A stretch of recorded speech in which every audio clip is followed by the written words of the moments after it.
You know what's funny? While everyone is out here trying to launch the next AI startup or become a crypto billionaire, there are people quietly making fortunes doing the most unglamorous, straight-up boring things you can imagine. Look at Buster. He's stuck in Silicon Valley energy. He thinks he needs to disrupt something. He's waiting for the algorithm to save him. But here's the truth nobody talks about. The real money isn't in being cool. It's in being effective. Stop it, Buster. Put down the mouse. We're going back to 1936, the Great Depression.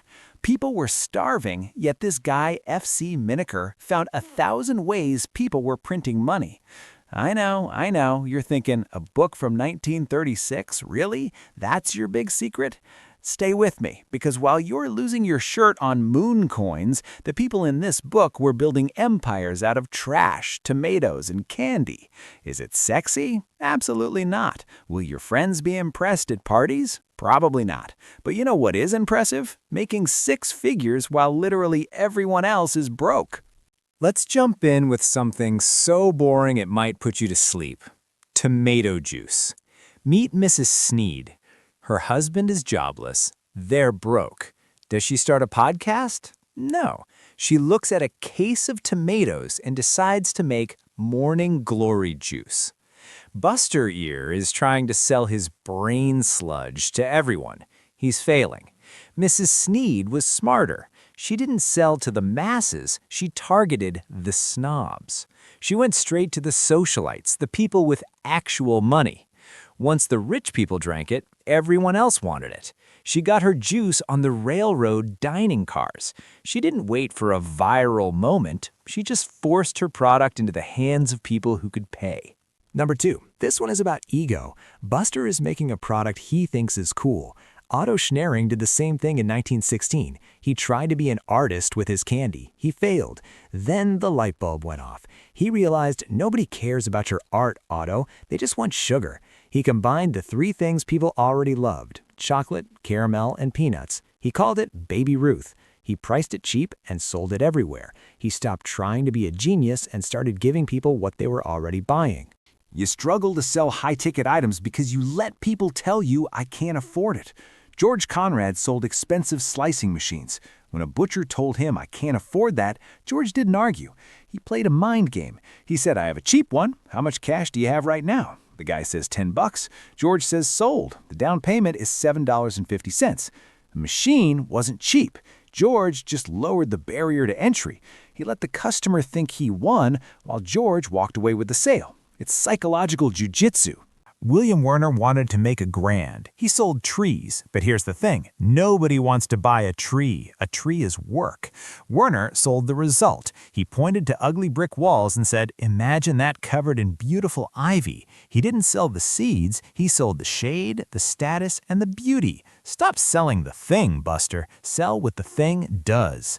Traffic is hard. Paying for ads is expensive. James Winton didn't pay for ads. He hijacked traffic. He sold radios, but he didn't rent a store. He walked into hotel lobbies that were already full of people. He set up a radio, gathered a crowd, and ran a raffle. The hotel clerk took a cut, and Winton walked out with the profit. 0 rent, 0 overhead. He just monetized other people's foot traffic. You get one now, and you quit. That's why you're broke. Lucille Anthony sold hosiery door to door. When people slammed the door, she didn't leave. She used the 1-minute pivot. I know you're busy, I'm leaving, but just look at this one shade. She turned a hard no into a soft maybe. She didn't let the door hit her on the way out, she used it as leverage. Mrs. McDougal started with $38. She sold coffee, but she realized something critical. People don't pay for coffee. They can make coffee at home for pennies. They pay for where they drink it. She created atmosphere. She turned a boring shop into a European experience. She wasn't in the coffee business. She was in the vibe business, and she made millions doing it. Okay, stay with me, because this is where the real wealth happens. Tomato juice, candy, trees, those are just products. The real millionaires in this book built systems.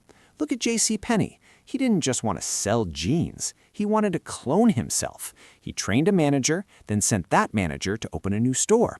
He built a machine that built other machines. Or look at Mr. Towns. This is my favorite.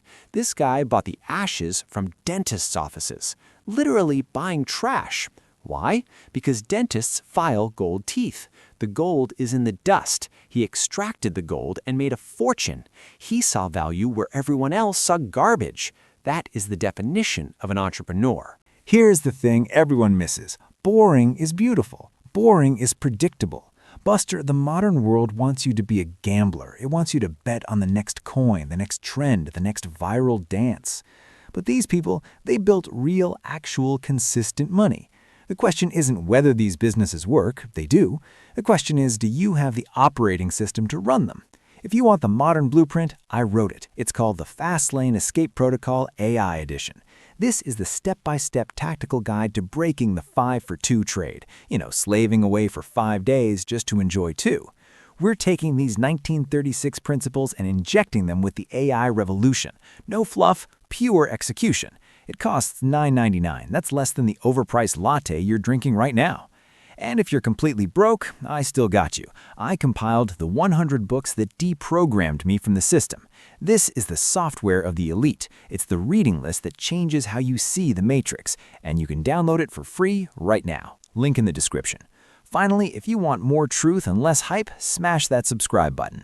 We are building a community of builders, not gamblers. Stop looking for the magic trick. The magic is you. Now, get to work.